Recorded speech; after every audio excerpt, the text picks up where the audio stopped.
ಪ್ರತಿಯೊಬ್ಬರ ಜೀವನದಲ್ಲೂ ಒಂದು ಕೃಪೆಯ ಸಮಯ ಇರ್ತದೆ. ಅದು ದೇವರು ನಮ್ಗೆ ಪಶ್ಚಾತ್ತಾಪ ಪಡೋದಕ್ಕೂ ಬದಲಾಗೋದಕ್ಕೂ ಆತನ ಬಳಿಗೆ ಮರಳಿ ಬರೋದಕ್ಕೂ ಕೊಡುವಂತ ಅಮೂಲ್ಯ ಅವಕಾಶ ಆಗಿದೆ. ನಾವು ನಮ್ಮ ಶಕ್ತಿಯಿಂದಲ್ಲ, ನಮ್ಮ ಒಳ್ಳೆಯತನದಿಂದಲ್ಲ, ದೇವರ ಕೃಪೆಯಿಂದಲೇ ಬದುಕ್ತಾ ಇದ್ದೇವೆ.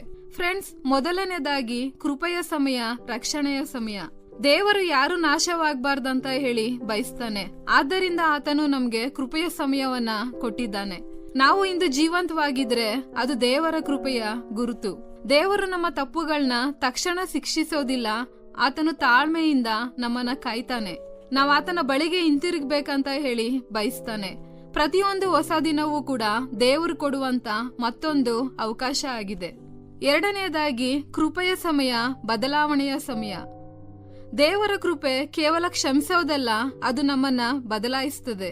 ಕೋಪಿಷ್ಟನನ್ನ ಶಾಂತ ವ್ಯಕ್ತಿಯನ್ನಾಗಿ, ದುಷ್ಟನನ್ನ ನೀತಿವಂತನಾಗಿ, ಭಯಗೊಂಡವನನ್ನ ಧೈರ್ಯಶಾಲಿಯನ್ನಾಗಿ ಮಾಡುವಂತ ಶಕ್ತಿ ಕೃಪೆಯಲ್ಲಿದೆ. ಕೃಪೆ ನಮ್ಮನ್ನ ಹಳೆಯ ಜೀವನದಲ್ಲಿ ಉಳಿಸೋದಿಲ್ಲ, ಅದು ಕ್ರಿಸ್ತನಂತೆ ಹೊಸ ಜೀವನದಲ್ಲಿ ನಡೆಯುವಂತೆ ರೂಪಿಸ್ತದೆ. ಮೂರನೇದಾಗಿ ಕೃಪೆಯ ಸಮಯ ಶಾಶ್ವತ ಅಲ್ಲ. ದೇವರು ತಾಳ್ಮೆಯಿಂದ ಕಾಯ್ತಾನೆ, ಆದ್ರೆ ಆ ಅವಕಾಶವನ್ನ ನಿರ್ಲಕ್ಷಿಸಬಾರ್ದು.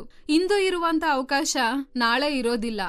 ಆದ್ದರಿಂದ ದೇವರ ಕರೆಯನ್ನ ತಡೆ ಮಾಡದೆ ಸ್ವೀಕರಿಸಬೇಕು. 2 ಕೊರಿಂಥದವರಿಗೆ ಬರೆದ ಪತ್ರಿಕೆ 6ನೇ ಅಧ್ಯಾಯ 2ನೇ ವಚನ ಹೇಳ್ತದೆ, ಈಗಲೇ ಆ ಸುಪ್ರಸನ್ನತೆಯ ಕಾಲ, ಇದೇ ಆ ರಕ್ಷಣೆಯ ದಿನ ಎಂಬುದಾಗಿ. 4ನೇದಾಗಿ ಕೃಪೆಯ ಸಮಯ ದೇವರ ಸೇವೆಗೆ ಕರೆಯುವ ಸಮಯ ಆಗಿದೆ. ದೇವರು ನಮ್ಗೆ ಕೃಪೆಯನ್ನ ಕೊಟ್ಟದ್ದು ಕೇವಲ ಆಶೀರ್ವಾದಗಳನ್ನ ಅನುಭವಿಸೋದಕ್ಕೆ ಮಾತ್ರ ಅಲ್ಲ, ಆತನ ರಾಜ್ಯಕ್ಕಾಗಿ ಬದುಕಲು ಮತ್ತು ಸೇವೆ ಮಾಡಲು ಕೂಡ ಆಗಿದೆ.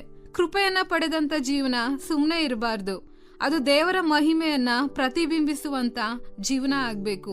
1 ಪೇತ್ರ 4ನೇ ಅಧ್ಯಾಯ 10ನೇ ವಚನ ಹೇಳ್ತದೆ, ಪ್ರತಿಯೊಬ್ಬನು ತಾನು ಹೊಂದಿದ ಕೃಪಾವರವನ್ನು ಎಲ್ಲರ ಸೇವೆಯಲ್ಲಿ ಉಪಯೋಗಿಸಲಿ. ಒಮ್ಮೆ ಒಬ್ಬ ಯುವಕ ತನ್ನ ಜೀವನದ ಅತ್ಯಂತ ಮುಖ್ಯವಾದಂತ ಇಂಟರ್ವ್ಯೂಗೆ ಹೋಗ್ಬೇಕಾಗಿತ್ತು. ರೈಲು ಬೆಳಿಗ್ಗೆ 8 ಗಂಟೆಗೆ ಹೊರಡ್ತಾ ಇತ್ತು. ಅವನ ಸ್ನೇಹಿತರು ಬೇಗ ಹೊರಡು, ತಡ ಮಾಡಬೇಡ ಅಂತ ಹಲವಾರು ಸರಿ ಅವನಿಗೆ ಎಚ್ಚರಿಸಿದ್ರು. ಆದ್ರೆ ಅವನ್ ಇನ್ನೂ ಸಮಯ ಇದೆ ಅಂತ ಹೇಳಿ ನಿರ್ಲಕ್ಷ್ಯ ಮಾಡ್ದ. ಮನೆ ಬಿಟ್ಟು ಹೊರಡುವಷ್ಟರಲ್ಲಿ ತಡ ಆಗಿತ್ತು. ನಿಲ್ದಾಣಕ್ಕೆ ತಲುಪುವಷ್ಟರಲ್ಲಿ ರೈಲ್ ಆಗ್ಲೇ ಹೊರಟೋಗಿತ್ತು. ಅವನ್ ಎಷ್ಟೇ ಓಡಿದ್ರು, ಎಷ್ಟೇ ಕೂಗಿದ್ರು ರೈಲ್ ಹಿಂತಿರುಗ್ಲಿಲ್ಲ. 1 ಕ್ಷಣದ ವಿಳಂಬ ಅವನ ದೊಡ್ಡ ಅವಕಾಶವನ್ನೇ ಕಸಿದುಕೊಂಡಿತು. ಫ್ರೆಂಡ್ಸ್, ಹಾಗೆಯೇ ದೇವರು ಇಂದು ನಮ್ಗೆ ಕೃಪೆಯ ಸಮಯವನ್ನ ಕೊಟ್ಟಿದ್ದಾನೆ. ದೇವರ ಕರೆಯನ್ನ ನಂತರ ಅಂತ ಹೇಳಿ ಮುಂದೂಡಬಾರ್ದು. ಇಂದು ದೇವರು ಕರೆಯುವಾಗಲೇ ದೇವರ ಸ್ವರಕ್ಕೆ ಕಿವಿಗೊಡ್ಬೇಕು. ಯಾಕಂದ್ರೆ ಇಂದಿನ ಅವಕಾಶ ನಾಳೆ ಇರೋದಿಲ್ಲ. 5ನೇದಾಗಿ ಕೃಪೆಯ ಸಮಯ ಕೃತಜ್ಞತೆಯಿಂದ ಬದುಕುವಂತ ಸಮಯ ಆಗಿದೆ. ದೇವರ ಕೃಪೆಯನ್ನ ಅರಿತಂತ ವ್ಯಕ್ತಿಯ ಹೃದಯದಲ್ಲಿ ಯಾವಾಗ್ಲೂ ಕೃತಜ್ಞತೆ ಇರ್ತದೆ. ಕೃತಜ್ಞತೆಯನ್ನ ಪಡೆದವರು ದೂರೋದಕ್ಕಿಂತ ದೇವರನ್ನ ಸ್ತುತಿಸ್ತಾರೆ. ಪ್ರತಿಯೊಂದು ಉಸಿರು, ಪ್ರತಿಯೊಂದು ಆಶೀರ್ವಾದ ಮತ್ತು ಪ್ರತಿಯೊಂದು ಹೊಸ ದಿನ ದೇವರ ಕೃಪೆಯ ಉಡುಗೊರೆ ಅಂತ ಅವ್ರು ತಿಳ್ಕೊಳ್ತಾರೆ. ಕೊನೆಯದಾಗಿ ಕೃಪೆಯ ಸಮಯ ದೇವ್ರು ನಮ್ಗೆ ಕೊಟ್ಟಿರುವಂತ ಅಮೂಲ್ಯ ಅವಕಾಶ ಆಗಿದೆ. ಈ ಸಮಯದಲ್ಲಿ ಆತ ನಮ್ಮನ್ನ ಕರಿತಾನೆ, ಕ್ಷಮಿಸ್ತಾನೆ, ಬದಲಾಯಿಸ್ತಾನೆ ಮತ್ತು ತನ್ನ ಉದ್ದೇಶಕ್ಕಾಗಿ ಬಳಸ್ಕೊಳ್ತಾನೆ. ಆದ್ದರಿಂದ ಈ ಒಂದು ಕೃಪೆಯ ಸಮಯವನ್ನ ವ್ಯರ್ಥ ಮಾಡಬೇಡಿ. ಇಂದು ನೀವು ದೇವರ ಧ್ವನಿಯನ್ನ ಕೇಳ್ತಾ ಇದ್ರೆ ಆತನ ಬಳಿಗೆ ಬನ್ನಿ. ನಾಳೆಗಾಗಿ ಕಾಯ್ಬೇಡಿ. ಹಿಂದೆ ದೇವರ ಕೃಪೆಯನ್ನ ಸ್ವೀಕರಿಸಿ, ಆ ಕೃಪೆಯಲ್ಲಿ ನಡೆದು ಆ ಕೃಪೆಯನ್ನ ಇತರರಿಗೆ ಹಂಚುವಂತ ಜೀವನವನ್ನ ಜೀವಿಸೋಣ.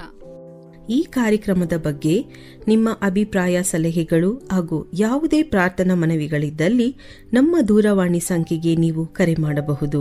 ನಮ್ಮ ದೂರವಾಣಿ ಸಂಖ್ಯೆ 996026065453. ನಿಮ್ಮ ಅಭಿಪ್ರಾಯಗಳನ್ನು ಇಮೇಲ್ ಮೂಲಕವೂ ನಮಗೆ ತಿಳಿಸಬಹುದು. ನಮ್ಮ ಇಮೇಲ್ ID info@fibaonline.org. ವಂದನೆಗಳು.